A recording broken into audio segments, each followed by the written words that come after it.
Eu preciso que você abra a sua Bíblia no segundo livro dos Reis, no capítulo de número 4. Mas aqui na tela eu quero que coloque João 8. Você aí já vai achando a segundo Reis 4, a partir do verso 8. Mas aqui na tela eu quero usar um texto por base antes de entrar nesse texto. João capítulo 8, verso de número 1. Isso. Você vai achando aí, segundo livro dos Reis, capítulo de número 4, verso 8. E depois, por favor, tá, Rick? Coloca. Bom, vamos lá. Olha para a tela. Jesus, entretanto, foi para o Monte das Oliveiras. De madrugada, voltou novamente para o templo. Todo o povo ia ter com ele, assentando, os ensinava. Verso 3. Os escribas e fariseus trouxeram à sua presença uma mulher surpreendida em adultério e, fazendo-a ficar de pé no meio de todos, disseram a Jesus: Mestre, essa mulher foi apanhada em flagrante adultério, e na lei nos mandou Moisés que tais mulheres sejam apedrejadas.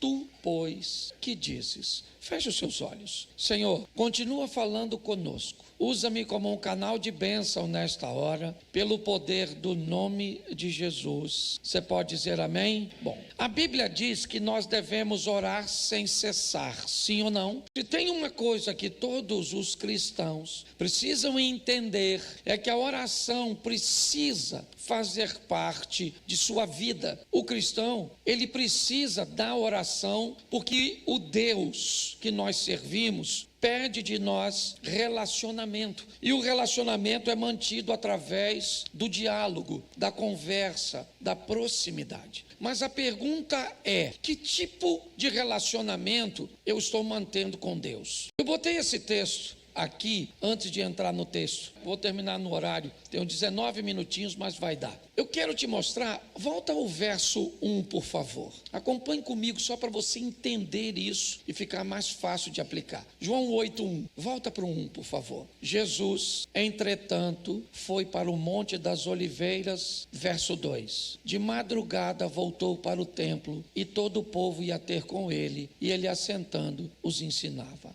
Preste atenção, que eu quero te mostrar o mesmo tempo sendo usado de duas formas diferentes. O verso 1 diz que Jesus vai para o Monte das Oliveiras naquela noite orar. Pela manhã, de madrugada, mas já amanhecendo, ele vai para o templo. Ele está no Monte das Oliveiras. Sabe aquela foto que você vê do Domo da Rocha? Aquela cúpula dourada. Normalmente as fotos que mostram aquela cúpula está sendo tirada do Monte das Oliveiras. É como se eu tivesse aqui tirando uma foto aproximadamente de algo que está na Ciferal. É mais ou menos, Monte das Oliveiras aqui, certo? O templo na Ciferal. Bom, Jesus está passando a noite ali, e agora, ao amanhecer, ele vai para o templo. A questão é que o tempo que Jesus usa para estar ali é usado por todos, não necessariamente fazendo as mesmas coisas. No mesmo tempo em que Jesus está ali, uma mulher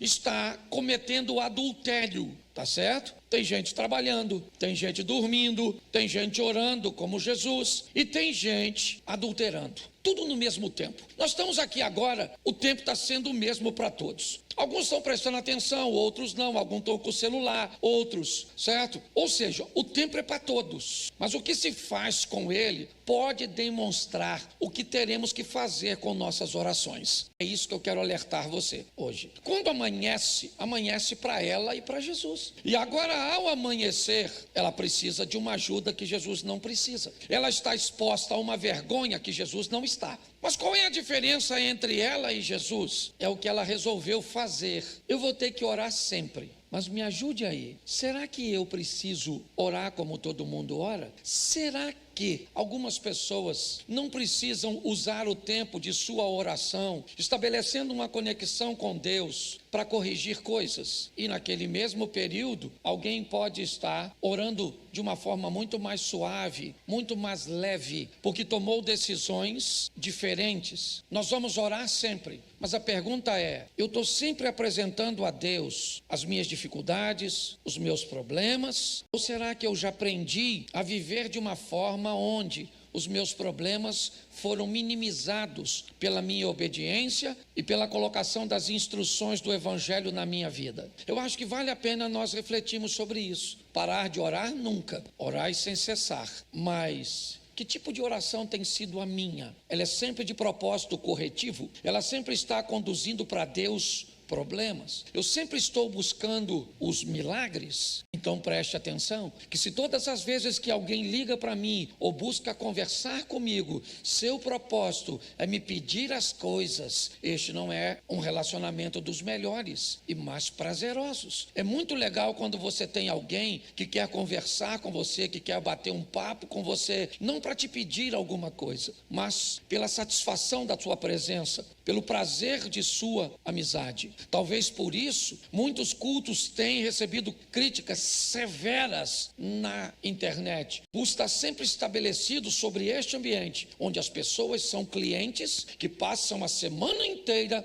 cometendo erros e que vêm para a igreja para que Deus estenda a sua misericórdia e conserte todos os erros que elas fizeram na parte financeira, com sua saúde, com seu casamento, com seus filhos. Então eu quero te mostrar hoje, neste culto de família, e já vou ler um texto falando de família, para que você avalie qual é a pauta, tá bom? Qual é a pauta de sua conversa com Deus? Quando casais me dizem, eu pergunto para os casais, e aí, como é que está a comunicação? Não, a gente conversa pra caramba. Não, eu não estou perguntando o tempo de conversa. A minha pergunta é a pauta da conversa. Tem casais que conversam muito, porque precisamos pagar, porque precisamos fazer, porque os meninos estão isso. A pergunta seria, quando é que a conversa envolve vocês dois? Quando a conversa fala de vocês, de como está a nossa amizade, nossa intimidade? A pauta, ela é muito importante. Então, quando nós vamos falar em oração, é importante entendermos com que pauta nós temos orado. E isso talvez possa definir nosso relacionamento com Deus. Se você só leva para Deus problemas, eu entendo isso perfeitamente, mas a pergunta é, sua vida não anda bem e seu relacionamento com Deus também não. Quando você continua orando sem cessar, mas não por ter uma necessidade de apresentar problemas, mas sim pelo prazer de sentir e ter a presença de Deus na sua vida, isso significa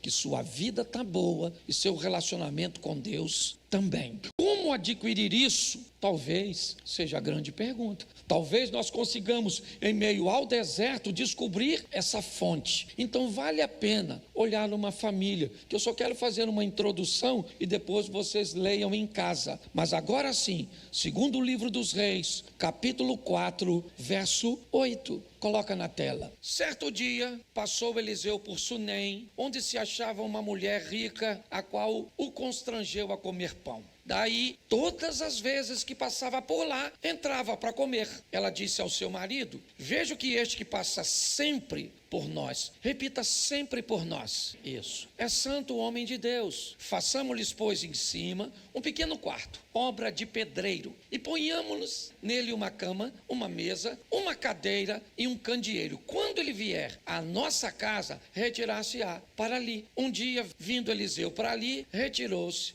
para o seu quarto e se deitou. Olhe para mim. Vamos dar uma olhada nessa família, ok? Marido e mulher, são só os dois. E a formação simples, básica de um novo núcleo familiar. Uma nova família se forma quando alguém oriundo de um lar se une a outro e agora eles formam um novo núcleo familiar. Uma nova família está nascendo. Tá certo. Eles estão caminhando juntos, situação econômica boa deste casal, são parceiros, ok? Costumam construir as coisas juntos, uma boa esposa e um bom marido. Se você for olhar este relacionamento de perto, você vai descobrir algumas coisas bem legais sobre ele. Olhamos uma mulher dinâmica que é capaz de convidar um homem na rua para ir à sua casa, mas olhamos uma mulher submissa que antes de tomar decisão, consulta seu marido. Nós vemos uma parceria, quase uma sociedade, uma cumplicidade, um casal bem alinhadinho, tá certo? E o texto diz que essa mulher rica que morava em Sunem, ela começou a ver um homem que passa próximo à casa dela a possibilidade dele ser um homem de Deus. Ela está avaliando, é isso, ela avalia, e ela então, ao observar Eliseu, ela viu em Eliseu características, postura, posicionamento que dava a ele a condição de ir até a casa dela para uma análise um pouco mais minuciosa, ok? Se você conhece um pouquinho da cultura judaica, você sabe, certo? Como eles olham para quem frequenta a sua casa, ok? Quando você vê, por exemplo, uma passagem bíblica onde alguém chega numa casa e pede água e alguém dá leite, é porque essa pessoa na cultura está recebendo algo para beber que indica que ela não é bem-vinda na casa. Eles são extremamente seletivos.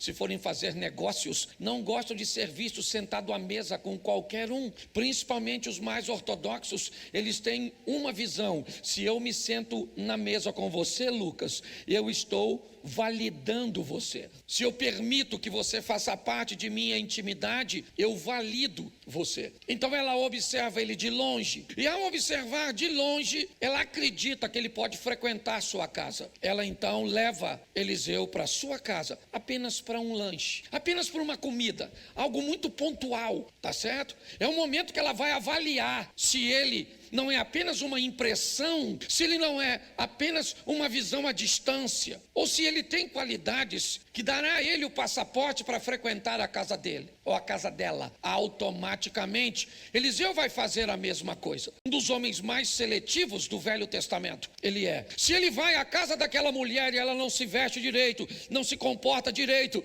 não age direito, se ela o convidasse de novo, ele iria? Não. Se ele vai à casa dela e não sabe se comportar, e come demais, e é mal educado, você acha que ela o chamaria de novo? O que eles estão fazendo é estabelecendo um ambiente de proximidade, onde os critérios deles é que vão prevalecer e vão determinar se o outro entra ou não. Que critérios você usa para se sentar à mesa com pessoas? Que critério você usa para fazer negócios? Que critérios um menino tem que ter para ser amigo de seu filho? Que critérios uma mulher precisa cumprir para fazer parte da amizade com sua esposa?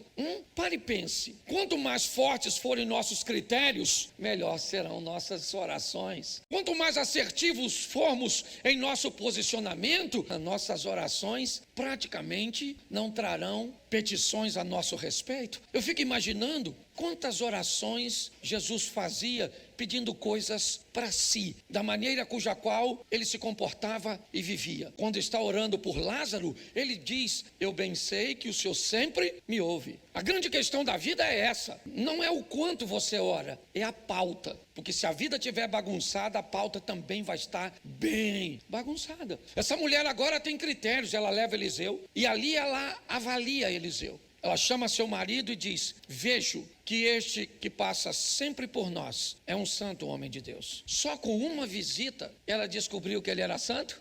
Sim ou não? Claro que não. Eliseu entrou para comer e dali, todas as vezes que passava por lá, ele entrava para comer. Ali ela começa a observá-lo. Isso, você quer parar de ter problema com amigos? É isso? Sério? Você está com muitos problemas com seus amigos? Você está com problema com seus familiares? É sério isso? Por que é que você tem problema com seus familiares? Por que é que você tem problema com seus amigos? Por que é que você tem problema na igreja com pessoas? É simples. Você não estabelece limites.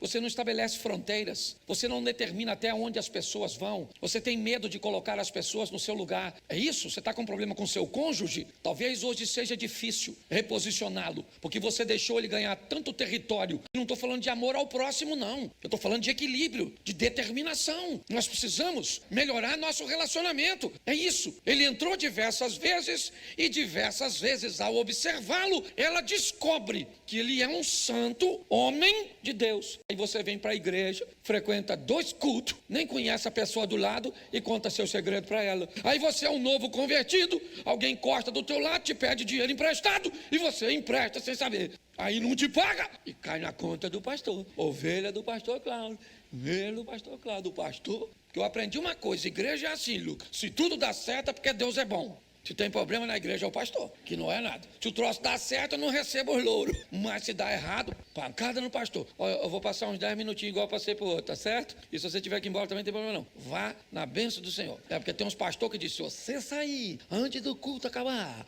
você perde a bênção. Isso aqui é culto, não é feitiçaria, tá certo? Você vai abençoado. Eu só queria que você desse um espaço, um pouquinho aqui, até porque eu avancei o dos outros, tá certo? O primeiro culto para conversar com você. Olha que o cara tá na parada, ele não tá falando porque a mulher dele é meio proativa, certo? Mas ela tá falando, ó, amor, ele passa por nós, tá, amor? Você não fala não, né? Porque tem homem que não fala. Às vezes o cara é autoridade, mas ele é mudinho. O cara até é macho pra caramba, macho, mas é um macho calado. E ela é uma fêmea falante, entendeu? Porque tem gente que acha que porque o cara não fala, ele não é macho. Às vezes você vê tudo acontecendo, a mulher faz, mas tudo vai lá. E aí, amor, posso fazer? É um cara econômico, porque tem uns caras econômicos. Esse dia a mulher falou comigo assim, pastor, eu tenho 20 anos de casada, ele só que me ama uma vez. Aí eu falei, pô, cara, sério? Ele falou, pastor, deixa eu falar com você. Quando eu casei com ela, eu falei, eu te amo. Avisa ela que o dia que eu mudar de ideia, eu aviso, mas eu não vou ficar falando toda hora, eu te amo, eu te amo. Eu não fui. Eu falei, nossa, que homem romântico. Então caladinho. Ela foi lá e falou com ele, vejo que este que passa sempre por nós, façamos, ponhamos, para quando ele vier à nossa casa. Preste atenção, essa mulher e o marido, ó, afinadinho, certo? E aí Eliseu, crente é igual pombo, não dá comida, que ele vai e leva os outros com ele. Pode olhar. Não estou falando, não. Estou brincando porque é ele, tá certo? E nós somos assim, nós gostamos de comer junto, nós somos discípulos de Jesus, sim ou não? Então Jesus, você pode ver, Jesus fazia milagre da multiplicação dos pães, mas no final ele fazia igual o crente. Vão levar? Mas não era assim. Nós estamos seguindo a risca. Então preste atenção. O que houve foi uma afinidade entre eles. Depois de uma boa avaliar, é isso que nós temos que entender. Nós estamos levando a nossa vida, sabe? De qualquer jeito. Aí toda hora é um problema com a sogra, é um problema com isso, é um problema com aquilo, é um problema com o outro. Tem um irmão na igreja que tem um problema, e tem um problema com isso, tem um problema com aquilo, cheio de problema. Aí sabe o que as pessoas fazem? Cria bicho, troca a pessoa por bicho. E bota nome de pessoa em bicho, eu já falei isso aqui. Pode ver, a pessoa não quer ninguém, mas pega um gato e bota Roberto. Se não gosta de gente, e outra coisa você tem que aprender, eu vou falar isso aqui mesmo. Esse dia tinha uma mulher aqui na igreja, que estava depressiva porque a cachorra morreu. Não queria comer, não queria tomar banho, o casamento estava até acabando, porque uma cachorra morreu. Pastor, o senhor é insensível, não sou insensível nada. Agora quem vai pegar um cachorro para criar, precisa saber de antemão que cachorro vive menos que nós. Vai morrer primeiro. Se você não está preparado para criar um cachorro para morrer, você arruma uma tartaruga. Aí vive 150 anos, você morre primeiro. Então você vai amar o cãozinho, sim ou não? Sim ou não? Vai cuidar dele, vai ser um excelente companheiro, sim ou não? Isso. Mas você sabe que pode morrer. Um cachorro com 20 anos já é um idoso. Aí o meu cachorro morreu, pastor. Não sei o que vai ser da minha vida. Pega outro. A mulher, sabe o que a mulher falou comigo quando eu falei isso? Pastor, o senhor é insensível. Meu cachorro só falta falar. Falei, nossa, uma diferença tão pequena para o ser humano, a fala. Perguntei a ela, será que a senhora não se dá bem com o seu cachorro? Não é exatamente porque ele não fala? Pensa num cachorro que falasse assim, olha, troca essa ração que eu tô com azia danada. Você não queria mais. Pessoas despreparadas para a vida. E é isso que está causando tumulto, sabe? Então eu gosto disso aqui. Vamos voltar para o texto. Não, já fui para os pets. Escute só. Você olha aqui o que tem agora.